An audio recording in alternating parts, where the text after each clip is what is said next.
Hello everyone, welcome back to another episode of Gaming the System, the podcast where three intersectional feminists examine gaming and games through a feminist lens. Today I am your host Matt, and I'm joined by my friends Alex and Jem. Before we get started, if you want to support us, you can subscribe to our Patreon at patreon.com/gamingthesystem for some exclusive content, or you can send us a one-off donation via PayPal to our email address wearegamingthesystem@gmail.com.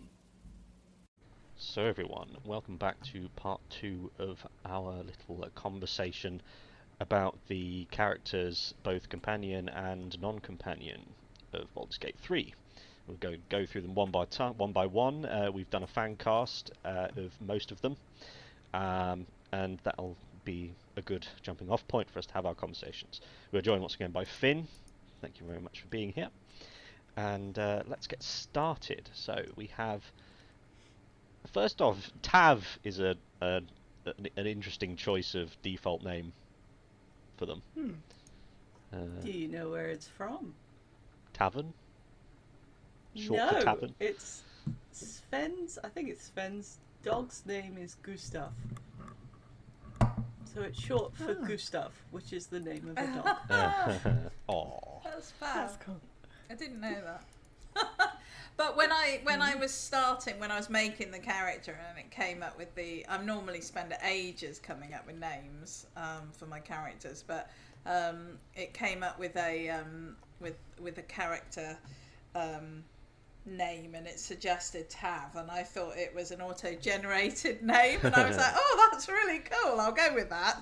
And then I was looking for some information about it, and somebody said, oh yeah, might have. Yeah. And I was like, hey, and then somebody else was like, might have. And then I realised that it was the name of the character. My honor mode dirge is always called Tav. I have yet to complete honor mode, but every time I do, it's a dirge run, and their name is Tav. I've got, top left is me. I decided to go for Brienne of Tarth herself, Gwendolyn Christie, because I'll show you a picture of my my two characters.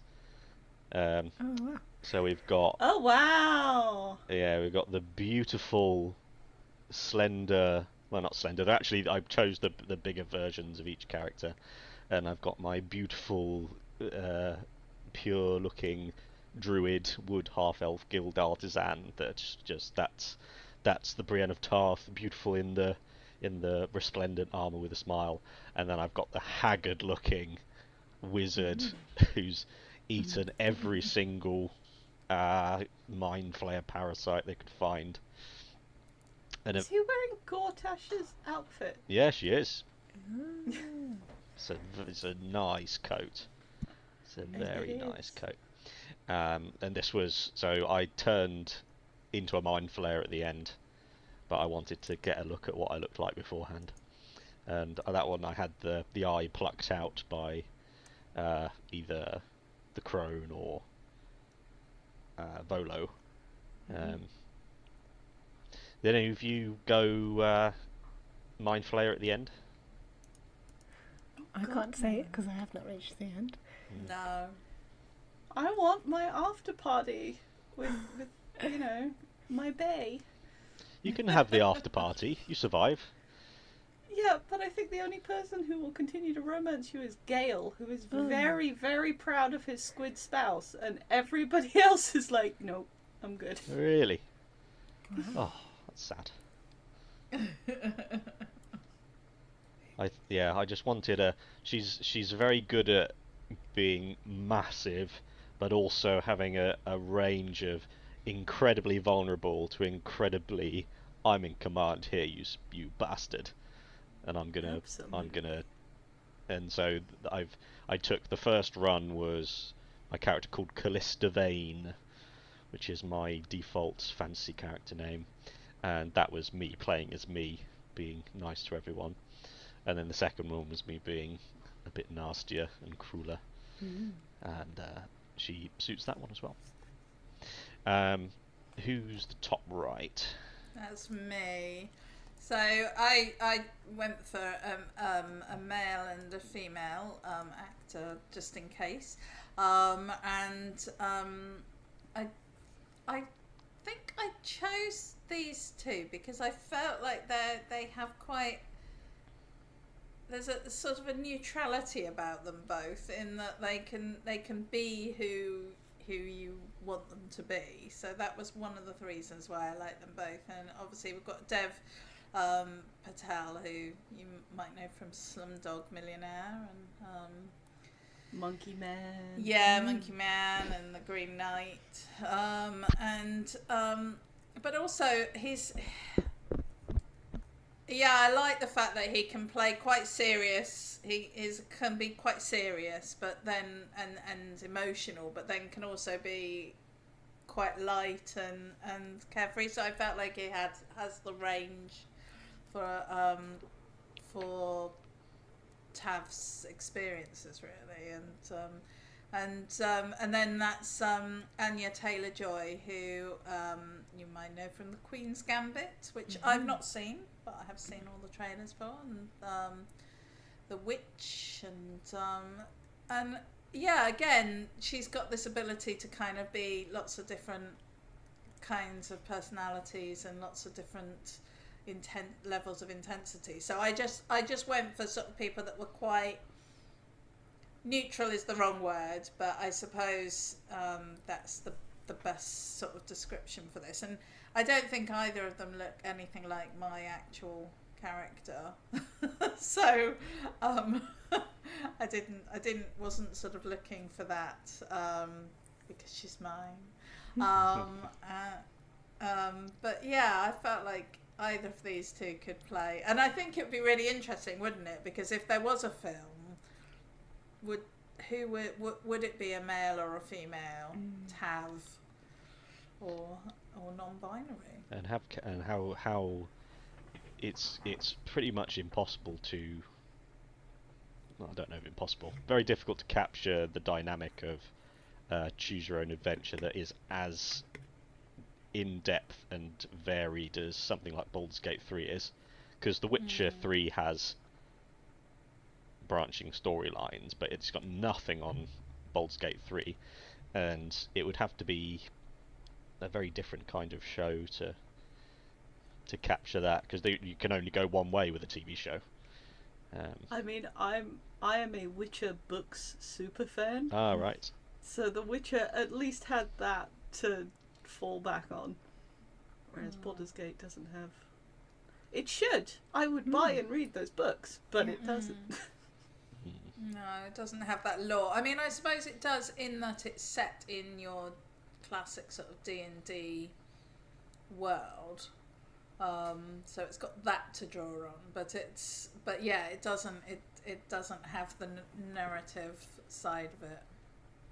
Yes, well, I wonder if Larian would allow people to take Baldur's Gate and do something else with it, because they've been so dedicated to it and making it free of microtransactions and standing as, yeah, this is how video games can still be. And even though the CEO of EA said that the reason Dragon Age Velguard failed is because it wasn't live service enough. And you go, no! It's because it wasn't Baldur's Gate 3, you morons. That's what people were expecting. That's what Dragon Age fans were expecting for 10 years. You were going to make Baldur's Gate 3. And imagine having two Baldur's Gate 3 games coming out in the same year. God. We would... imagine hopping from one to the other and then being completely unique and different, and they've just fucked it. But we've still got Baldur's Gate 3, thank God for Larian.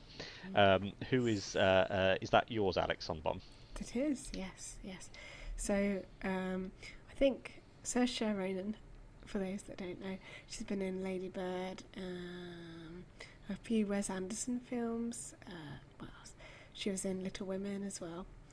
I think she's quite versatile as an actress, but she also looks a little bit like my character. I think we have discussed this in previous episodes, but I was a deep gnome. So she's got a sort of similar facial structure to my, if you imagine some ears as well, I think it works relatively well. But she's got sort of a lilac-y skin colour. But yeah, and I just think that her range is pretty impressive, and I just really like her as an actress.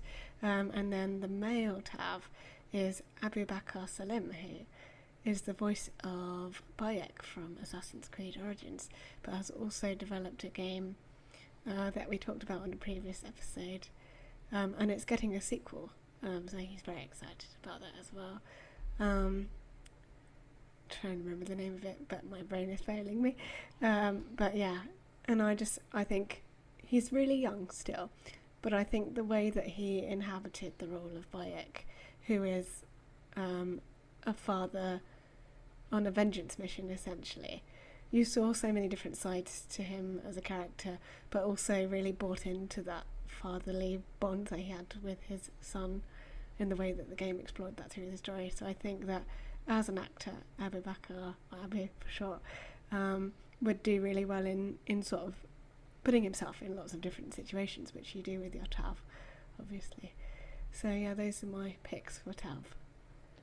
I think they're all, we've gone for natural charisma that they can be a blank slate. They can they can arrive at a character as a blank slate, and they've got that charisma to get you to be interested in watching how they develop. Because it's a very, the leading role in something like this is a very tricky thing. What are your guys' perspective on having a voiced main character versus a non-voiced one?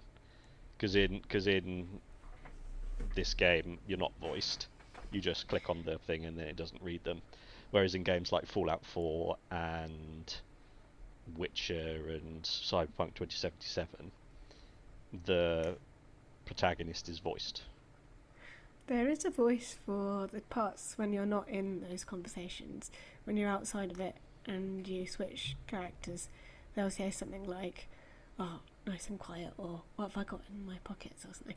And you get to pick the voice for that. Yeah.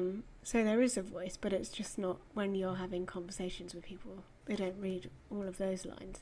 I think that would have been quite a cost to have all of those different voices. I don't know whether they're... Yeah, because you can set like the pitch of the voice and then obviously choose whether it's like... I think there's 3 or 4 different choices for sort of male and female leaning voices, as it were. Yeah. So I liked having that voice in between times, but it was also nice to have the silence during the conversational parts, so you could kind of inject your own intonations into things and kind of think about the tone of what you would have been saying a little bit more, maybe, than if it was suggested for you. Yeah, no, I think I agree with you on that, Alex. On Dragon Age Inquisition, they have a voice for the character, and sometimes it's off key with what I'm thinking or how I would say it. So yes, I think it's the fact that you can read it, so you can say it in your own words, in your own phrase, in your own tone. So yeah, no, I think it's quite good that they didn't voice it. Does anybody else like Fallout New Vegas? I desperately want to get through it, but it's a buggy nightmare on PC, and playing it vanilla, there's no run. You can't run in it. You can only walk through it. That's frustrating. And I love... Have you played The Outer Worlds? Yeah.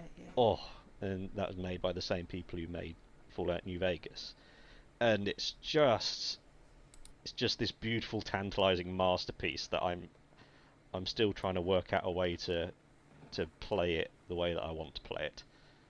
Before Baldur's Gate 3, Fallout New Vegas was my favourite game, because I think they both have the key elements that I want, which is the complex plot and player choice. God damn it, give me more.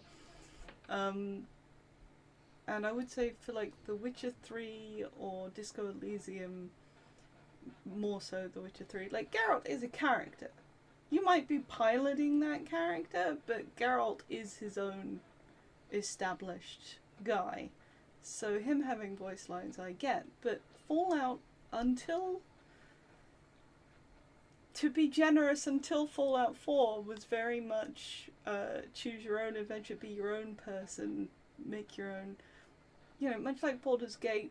I can tell you about my different runs, and I can be like, here's the characters I made up, and their backstories, and their motivations, and you can do that in Fallout New Vegas. But as soon as you, like, add a voice actor for this self-insert character you've made, it takes you a step away from being in that role, Yeah, I certainly agree with things like Outer Worlds and Fallout, because it's a very specific tone of writing that Fallout is so surreal that someone actually saying some of the words that you've got written down wouldn't feel right. But then I feel like things like fantasy games, or where it's a sort of like a classical form of writing, I'd normally prefer having a voice actor, but it's really interesting. I just find that's an interesting conversation to be had. Right, talking of interesting conversations, we are going to move to the remaining companions that we didn't get round to in our last episode. We're going to repeat the process that we did last time, which is I have a magic spin wheel. I'm going to spin it, and then we're going to have a conversation about the characters. Okie dokie. Pressing, spinning. Now, first one is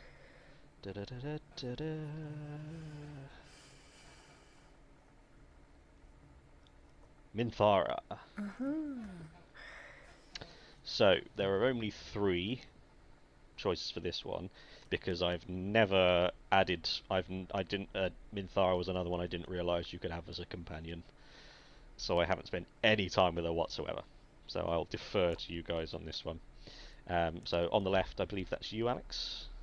Yeah, that's Leah Seydoux, who, if you've ever seen the film The French Dispatch by Wes Anderson, she's the prison officer in it. She's really good in that role.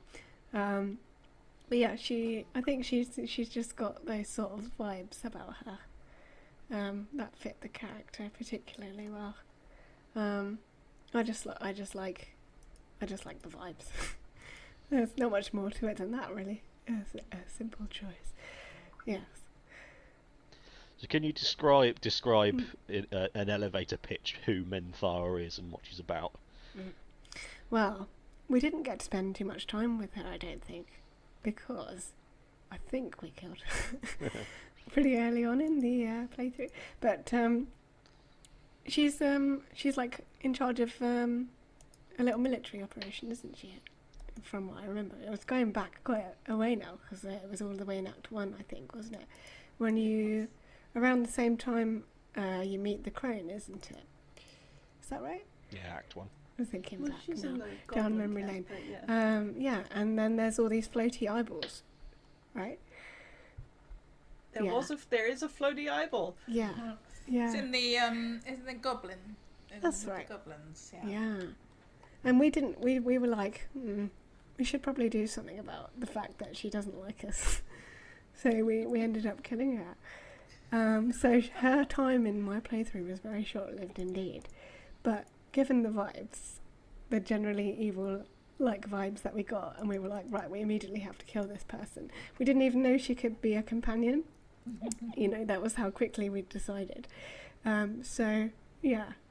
But, yeah, I think she's also been in one of the Bond films, but I can't remember if that's right or not. Yeah, Tom would know, she's but, Daniel Craig's girlfriend, and who looks like in the latest one when they're walking through, I think it's somewhere in Italy, and it just looks like a young woman taking her father out for a walk. And you just go, eesh. Okay.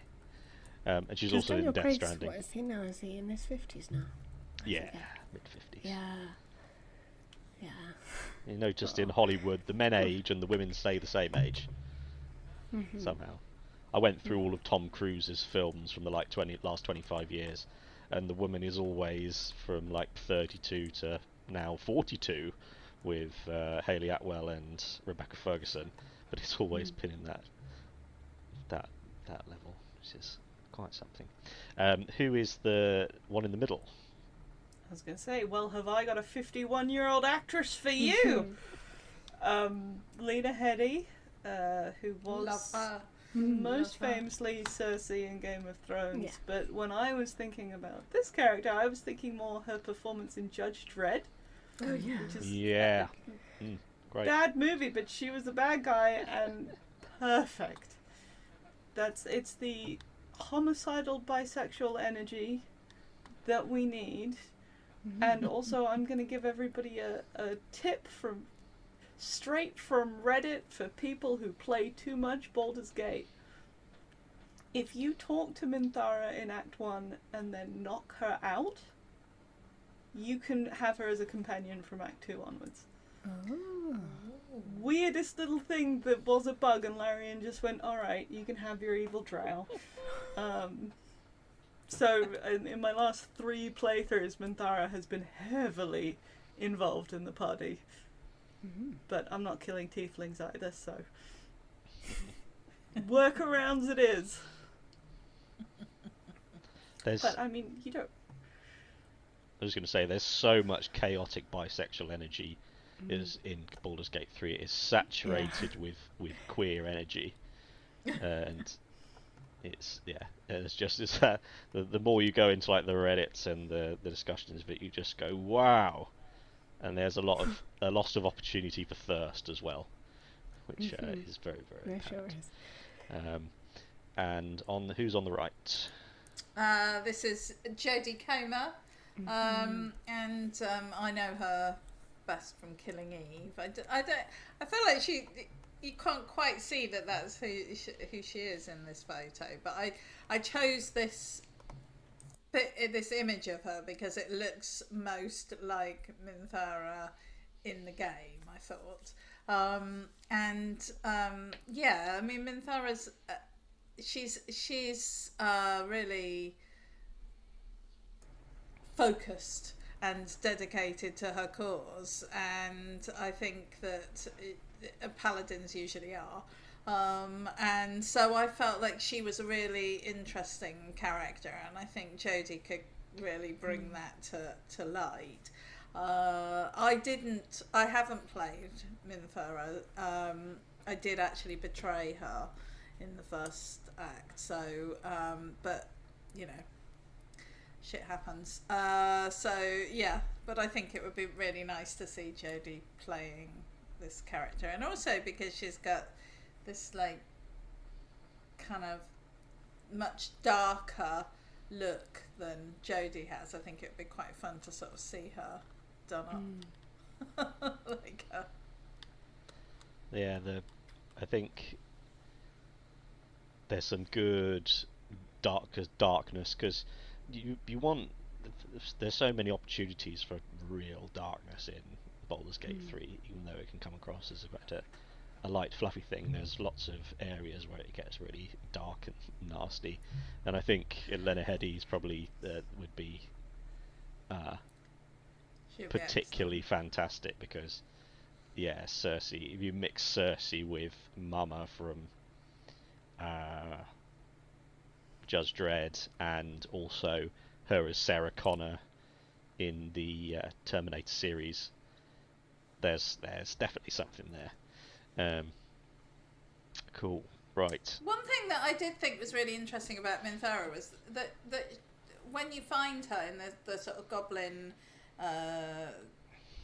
hangout, she's like hidden off down in this little office right in the back, and it was just really, I don't know if I came across her earlier, then maybe I would have come across her at a later part in the story. But when I found her, I just kind of stumbled on her, and she was saying all this stuff, and I was like, I have no idea who you are, lady. And she was just talking at me, and I was just like, well, yeah, sure, whatever you say, I'll do that. Anyway, bye. And then I went out and slaughtered everyone in the goblin hangout. So yeah, it was a whole weird thing for me, the way that I came across her. And she's just so funny. She's so funny. Complete deadpan humor the entire way around. and she's so bitchy as well. Like, she's so mean to Gale. She hates Gale. There's no universe in which she likes Gale. He has the aura of a third son. She has punch. She has there's a very interesting dichotomy to me in how people understand characters between people who say their two favourite characters are Astarion and Karlach, because I'm like, I don't understand that interpretation of those two characters. I'm happy for you, but I don't know what's going on. And Astarion and Minthara, which is the one I fall into, because two bitchy, vaguely evil peas in a pod. yeah. This is going to be an interesting conversation, because Astarion and Karlach are my two favourite characters. Unpack that. I will. Unpack that right now as we go along. But we've got to follow what the wheel says, and yeah, we'll have to go from there. Right, spin the All wheel. hail the wheel. Next we have Astarion.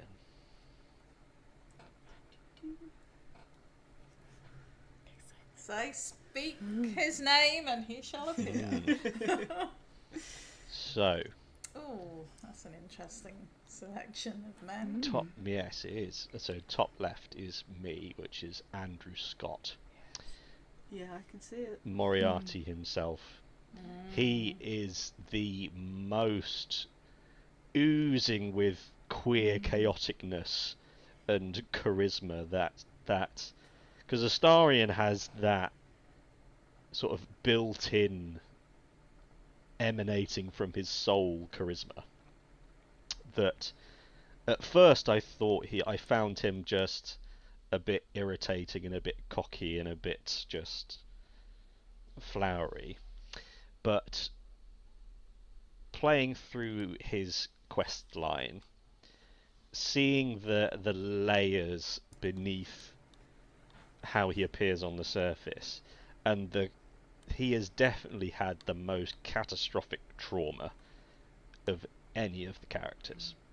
Because, like I said, with Gale, his problem is, I was the most powerful wizard in all the land, and I was having sex with the goddess of magic, and then I nerfed myself down to level 1 by trying to do something to impress my girlfriend.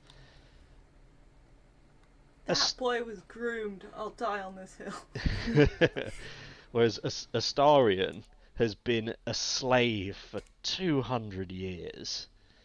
He's been forced to eat putrid rats and cats, and is literally can't disobey his master, and has been forced to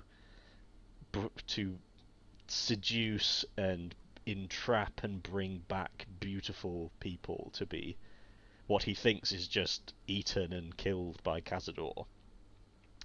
And the most awful thing in one of, like, there are two ways you can come across this information, is he'll reveal it to you through you reach into his mind and look about his past and what he's most scared about, or you can get to a point in your relationship with him where he tells you.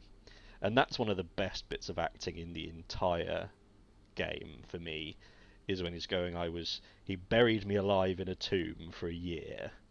It was a year of silence, months scratching at the walls, and then months not saying anything.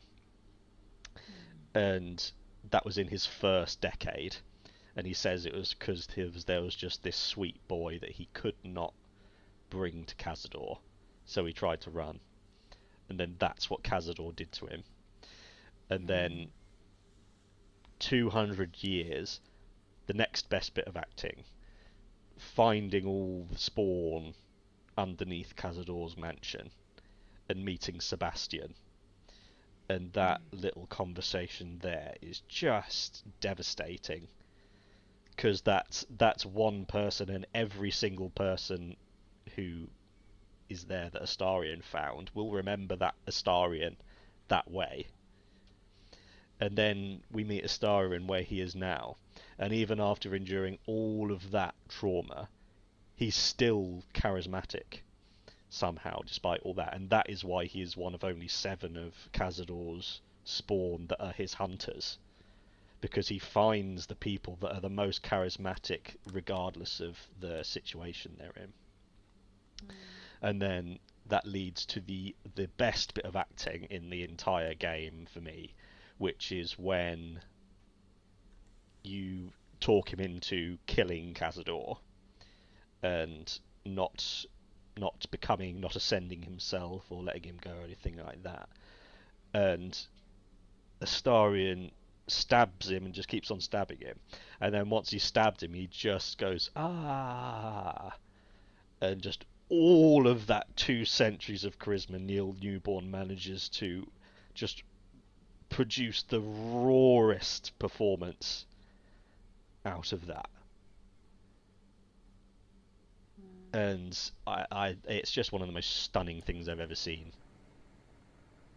That bit of acting. I had emotions. Yep. Yeah, honestly, That's really good. just a wildly well written part and a stunning performance from him. So that's why he's my favourite character alongside Karlak, is because of the sheer richness of his journey and the way he is at the present point from all of that. But I've talked enough about him. I'll open the floor to and yeah, Andrew Scott is he brings the sexy priest vibe from Fleabag. Just that sort of, he can polish himself up as well, but he's also got that. When he looks like he's having a bad day, just go. So who is the second one? So this is Jamie Campbell Bower, and he was Vecna in The Stranger Things, and he was a vampire in one of the Volturi vampires in the Twilight movies, and he's been in other bits and bobs. He was also one of the Dark Wizards defeated by Dumbledore in the Harry Potter series. So he's played the right kind of characters, and I felt like he's got the look. He's definitely got the Astarion look.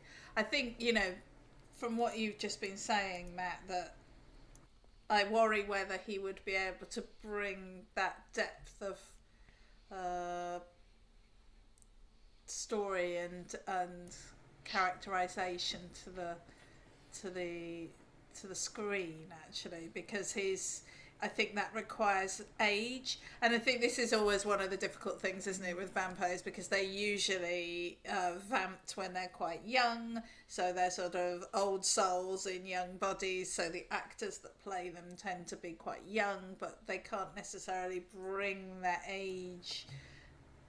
agelessness or ancientness that vampires really need, and that's the kind of juxtaposition between the two worlds that they inhabit. And I think that Neil Newborn, is it Newborn or Newborn? Newborn.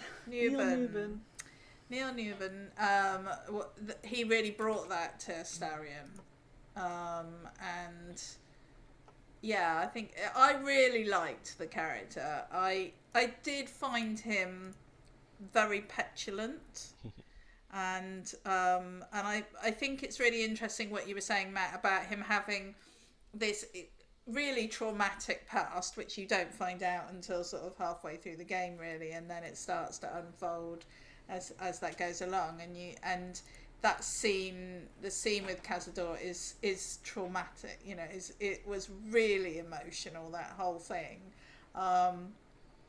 and I think it's interesting because he does have this much deeper side to him, but the vast majority of the time he's sort of happy-go-lucky and just cheeky chappy really in a lot of ways, and sort of this petulant child. So yeah, I wouldn't date him. But I absolutely know that my younger self would have been 150% in love with him. Yeah, but the thing is that I've reached that age now where I just want to mother people like that. I'm sort of like, oh, come on out, come around and I'll give you a nice dinner, and like, let's see if we can talk about your problems. So yeah, that's kind of unfortunately where I'm at with in my stage of life, when you get to this stage of life. So yes. Yeah, anyway, I think Jamie Campbell Bower would do the part. Yeah, I didn't choose to romance him either, because he's just, I feel like I just wanted to give him a hug and make him safe. That's why I You wanted. can give him Oh, a good. hug. It's not just me then. You can give him a hug and become his best friend. That's the nicest way out of that romance. Yeah. And every time I don't romance him, That is what I did. That is what I ended up with him. He was really like, oh, you're like the only person who's ever like listens to me, and I was like, oh. There's a wonderful dynamic that very few actors are able to properly make use of, is very, very old characters. So characters like elves. Because when you've got 200 years worth of trauma to display, that isn't something that humans have. There isn't a normal way that humans can experience that.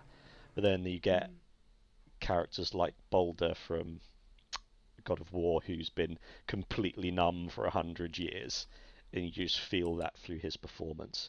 And then the various doctors, particularly David Tennant and Christopher Eccleston, I think, who carry the weight of the almost 800 years they've been alive. So, and yeah, Neil Bond is incredible at that. Bottom left, I believe that's you, Fim. We had Lena Headey's bisexual homicidal energy, which is more sinister, and now we have chaotic homicidal bisexual energy, which is young Matthew Lillard. And you can't tell me that in every single role he had prior to Scooby-Doo, he was not bringing that 100%. Like, the nice thing about having a ton of trauma is you can be a weirdo and people just roll with it. It's perfect. But then my love of young Matthew Lillard in general, I don't know, I wouldn't recommend watching the Five Nights at Freddy's movie, but if you did, he's the highlight. Is he in Good Girls? Is he the husband? One of the husband in Good Girls? I don't know. Oh, I'm just looking it up now. If it's not a bad movie, I haven't seen it. It's Yeah, he is. TV series, but yeah. He's he's aged somewhat. He has. But yeah, young Matthew Lillard, he's got the physicality. He's very good at playing chaotic characters where you know there's something underneath, but unfortunately he is also normally in bad movies. So I think he'd nail it. I don't think he's ever been given the opportunity, but I think he'd nail it.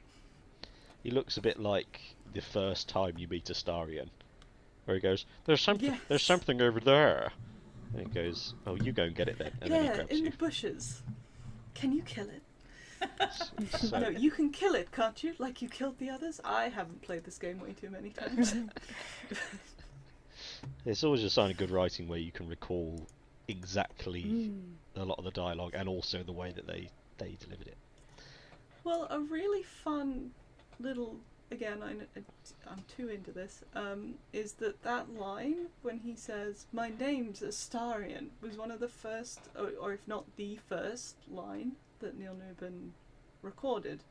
And you can tell the difference. He has a very different register depending on what context he's talking to you and how much he likes you and all of that stuff. And the earliest draft, the most closed off, the first whatever, is that line, "My name's Astarion," and it was the first one he did, and I thought that was really cool. Yeah, I'm assuming that's from he does that on an interview or something, or a podcast. Yeah, well, actually, it's quite fun. Obviously, there's interviews and podcasts and all that good stuff. He also has a Let's Play of him and his friend playing Baldur's Gate 3. Wow. His friend is also amazing. I'm very sorry, my guy, I can't remember your name, but they're just as fun. They're both great, and you get a lot of, like, you get some behind the scenes tidbits while that's happening. You mostly get the fact that Neil Newbern is a chaos gremlin. Not a homicidal chaos gremlin, but a chaos gremlin nonetheless. I know that the actress who plays Shadowheart and her girlfriend there have a very successful YouTube channel where they've been playing it together for over a year now. It's doing really well, and just seeing these they're on podcasts, TV shows, live Dungeons and Dragons sessions, which look really fun, where they play as the characters. And Neil Newborn's got such a fabulous face when he does Astarion. It's very sharp and it's fabulous. I also like that. Again, he's made it. I really like the fact that he's like, no, we've all got our own Astarion, blah blah blah blah blah. But it is quite because he's a little wet, drowned cat man. I love him, but but I'm partially taking that from the fact that Neil Newbern said he based him in part on a stray cat that lives in his garden. And it's just fun when you see him. It's like, well, you see, he's an annoying asshole, darling. So you need to do the voice like this. And I'm like, you get it. You get it. We're all on the same page, and I love that. He originally gave me Julian Clary vibes. Julian Clary crossed with Kenneth Williams from... Is it Kenneth Williams from Carry On Films? That's right. For darling. Goodness me. Okay, bottom right, so that must be Alex. That's me, yes, and I went for Johnny Flynn. You're welcome to argue he's not queer enough, which is a valid argument, but I think he's got some of the look of Astarion, particularly with the hair, but also he's been in you probably know him from the most modern adaptation of Emma with Anna Taylor-Joy. He plays Mr. Knightley, and he gets a lot of the sort of like, well, he is quite petulant in that, actually, in that role. Petulant's a good word for it, but also he's quite got a kind of charm, but an arrogance about him as well, as like his position in society, and things. And he gave me those vibes from that side of Astarion's character, that he obviously has like some airs and graces when he first meets you. He's like, I'm not sure I like you and I'm better than you, you know, that kind of thing. But also he was Johnny was in I think it was a TV series, or possibly on Netflix, can't remember, but it was called Love Life, and there's a lot of like he's quite sort of naive and immature in that, and I think that's also a side of Astarion that you kind of explore as you go through the story. There is a sort of vulnerability to Astarion, and I think that Johnny could also play that part of it particularly well. But I completely take on board that he is nowhere near bringing the queer vibes as much as some of the other suggestions for Astarion. So yeah. It has to be a whole package, but I think, yeah, Johnny's gets part way there, but perhaps not all the way. Well, we don't know what he's looking at in that photo. No, he could be looking smoulderingly at a picture of Henry Cavill. It's true. Yes, that's true. Well, he does make numerous references to how Will is the type of man that he dreamed of marrying one day when he grew up, so we could just say Will. Yeah, that would work. Cool. That's my beloved Astarion, our beloved Astarion.